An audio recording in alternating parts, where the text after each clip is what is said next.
Ja sam sad imao slučajeva da dete u drugom razredu osnovne škole dovede ga majka, koja je situirana, ima sve uslove, da pomognem detetu, čula je za mene, dobro, čuli smo svi za mene i onda ajmo da radimo. Ajmo.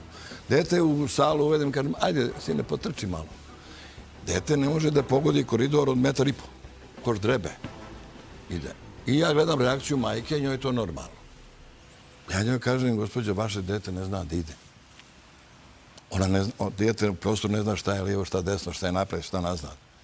Njemu je, on stoji kao jedna žrtva vremena, njega će izgleda na pešačkom prelazu udari auto ili on ne zna gde je krenuo.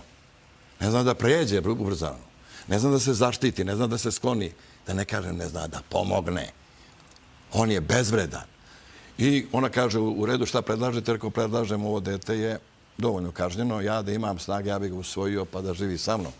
Pošto nemam te uslove, predlažem vama da se presvučete u sportsku opremu i dođete u salu sa mnom da radimo s tim detetom. Zašto?